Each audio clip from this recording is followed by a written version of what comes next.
نحمده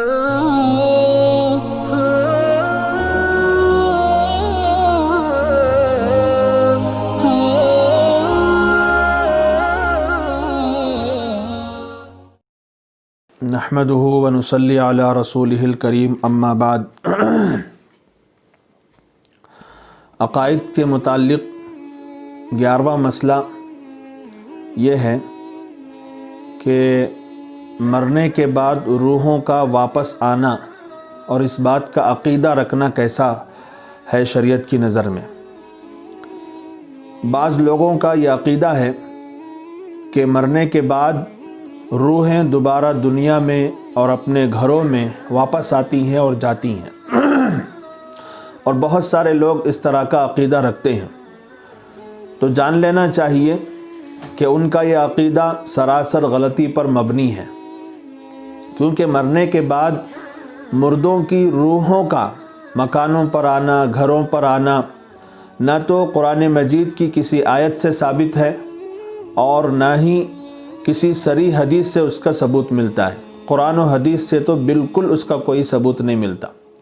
البتہ مرنے کے بعد روحوں کا مستقر کیا ہوگا، ٹھہرنے کی جگہ کیا ہوگی، وہ تو قرآن اور حدیث سے ثابت ہو چکا ہے اور اس میں بیان ہو چکا ہے۔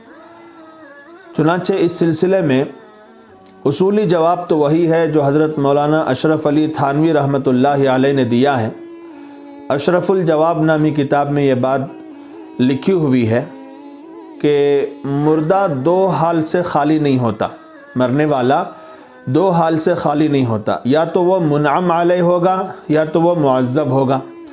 منعم علیہ کا مطلب یہ ہے کہ اللہ کی طرف سے اس کے اوپر انعامات کی بارش ہو رہی ہوگی، اللہ کی رضامندی اسے حاصل ہو چکی ہوگی اور اللہ کی طرف سے اس پر احسانات ہو رہے ہوں گے۔ اگر مردہ منعم علیہ ہے تو وہ دنیا میں کیوں کر آئے گا اور دنیا میں مارا مارا پھرنے کے لیے کیوں واپس آئے گا؟ اور اگر وہ معذب ہے، یعنی اس کو عذاب دیا جا رہا ہے، تو عذاب کے فرشتے اس کو کیسے چھوڑیں گے؟ مرنے والے کا حال دو طرح سے ہوگا، یا تو وہ منعم علیہ ہوگا یا تو وہ معذب ہوگا۔ منعم علیہ ہے، اللہ کی طرف سے اس کے اوپر انعامات ہو رہے ہیں، احسانات کی بارش ہو رہی ہے، تو وہ پھر دنیا میں آ کر کیا لینے کی کوشش کرے گا اور کن سے ملنے کی کوشش کرے گا، اور وہاں کی نعمتیں اسے جب حاصل ہو جائیں تو پھر دنیا کی نعمتوں کے لیے وہ کیوں آنا چاہے گا؟ اور اگر وہ معذب ہے تو عذاب کے فرشتے اسے چھوڑیں گے ہی نہیں۔ تو بہرحال یہ بات اچھی طریقے سے سمجھ جانا چاہیے کہ روحوں کا آنا اور واپس جانا یہ قرآن اور حدیث کی کسی بھی صریح دلیل سے ثابت نہیں ہے۔ اسی طرح دوسرا عقیدہ کچھ لوگ یہ رکھتے ہیں کہ انبیاء علیہم السلام اور اولیاء اللہ اپنے جسموں کو جہاں چاہیں منتقل کر سکتے ہیں، جہاں چاہیں ٹرانسفر کر سکتے ہیں اپنے جسموں کو، اپنی قبر سے جس قبر میں یا اپنی جگہ سے جس جگہ میں جانا چاہیں وہ جا سکتے ہیں۔ یہ عقیدہ بھی بالکل غلط ہے اور سراسر غلط ہے، کیونکہ جس طرح روح اپنے تصرفات کے لیے جسم کی محتاج ہوتی ہے، اسی طرح جسم بھی بغیر روح کے تصرف نہیں کر سکتا۔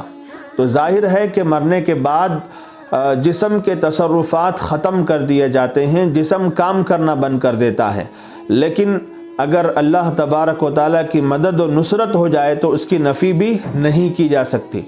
تو یہ الگ بات ہے کہ اللہ کسی کی مدد کرے، اللہ کسی کی نصرت کرے اور ان کا جسم کہیں منتقل ہو جائے تو یہ الگ بات ہے، لیکن ضابطہ یہی ہے کہ یہ عقیدہ رکھنا انبیاء اور اولیاء جب چاہے جہاں چاہے جسموں کو منتقل کر سکتے ہیں، تو یہ بالکل غلط عقیدہ ہے، اسلام سے اس کا کوئی تعلق نہیں ہے۔